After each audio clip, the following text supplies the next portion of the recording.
So yesterday you blogged about the questions you have for the book Manfish, a story of Jacques Cousteau.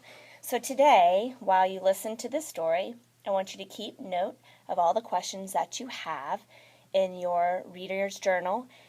That way, when you get done asking all of your questions as we read the book, you can go back and listen to a page again. And I want you to write your questions down in your reader's journal, and then at the end, I want you to take a picture of your questions that you have in your reading journal, and I want you to post that onto your blog. So are you ready? Here we go. Manfish, a story of Jacques Cousteau by Jennifer Byrne and illustrated by Eric Poole Barrett. Manfish, a story of Jacques Cousteau. Bubbles rising through the silence of the sea, silvery beads of breath, from a man deep, deep down in a strange and shimmering ocean land of swaying plants and fantastic creatures. A manfish, swimming, diving into the unknown, exploring underwater worlds no one had ever seen, and no one could have ever imagined. Our story starts many years before in France, with a little baby boy who was born under the summer sun. His parents named him Jacques. From the very beginning, little Jacques loved water, the way it felt on his hands, his face, his body, and the water made him wonder. He wondered why ships floated, why he floated, and why rocks sank.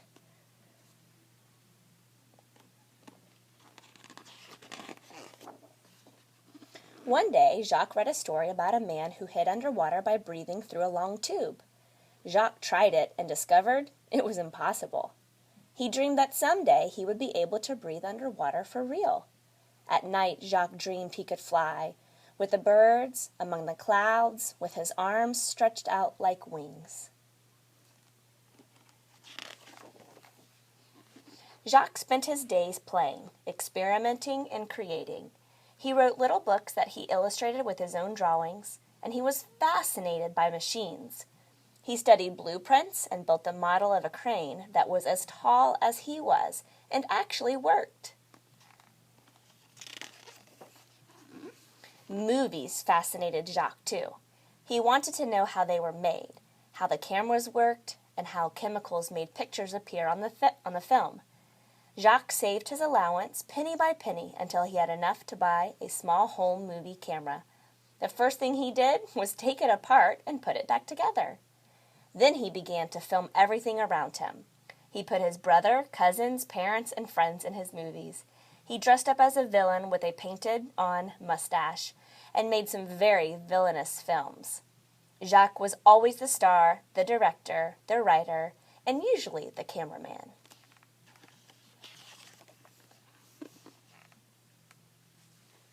When Jacques finished school, he joined the French Navy. His ship sailed all around the world, and everywhere he went, he filmed what he saw. In China, he filmed men catching fish with their bare hands. They held their breath underwater for many minutes. Jacques wondered what that would be like. One day, at a beach, a friend gave Jacques a pair of goggles with rubber frames and glasses to look through.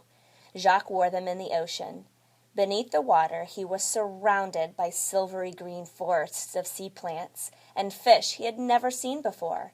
Everything was silent and shimmering. It was a whole new world. When he came up, he saw cars, people, buildings, and telephone poles. Once again, he went below into the magical underwater world. At that moment, Jacques knew his life was changed forever. His eyes had been opened to the wonders of the sea. Jacques and his friends, Philippe and Didi, began to dive together. They experimented to see how long they could stay underwater and how deep they could go. Jacques created a waterproof case for his camera to film the amazing kingdom he and his friends were exploring beneath the surface. They made rubber suits to keep themselves warm and flippers to help them kick better.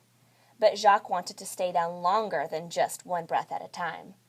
He realized he needed to take more air with him, enough air to explore the mysterious depths and vast expanses of the ocean, to swim through the sea as free as a fish.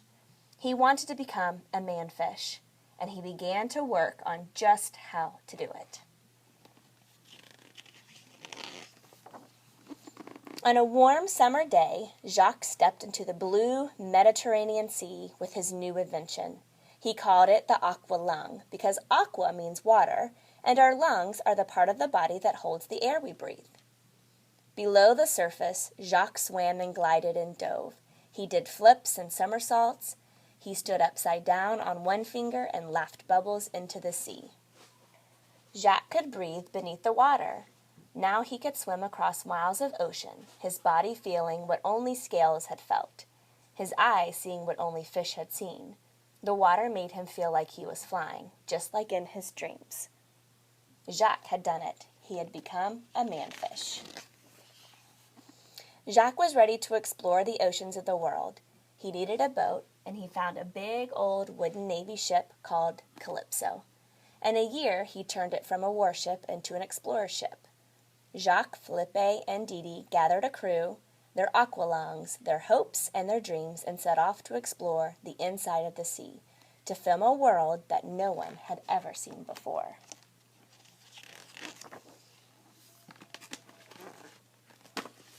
On their journeys, they dove deep into the seascape of plants. Green and purpley prickly plants, red branchy plants, spongy plants, wispy, feathery, swaying plants, slow dancing to the rhythms of the sea. They discovered plants that could feed you, plants that could poison you, plants that looked like fish, and fish that looked like plants.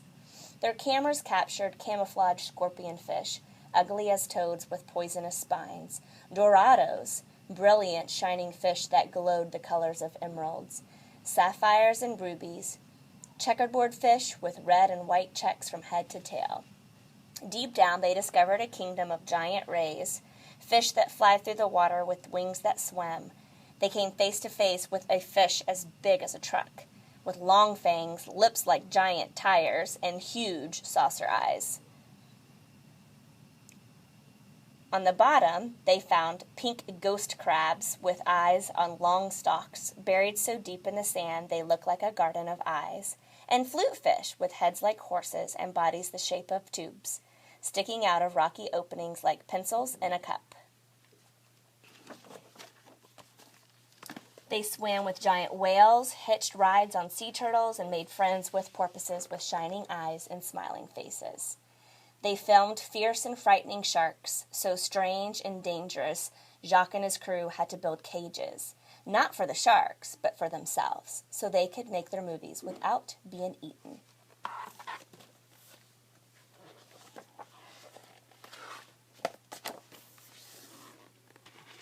Everywhere the Calypso went, Jacques and his crew made films of what they saw, films that played in movie theaters, films that played on TV.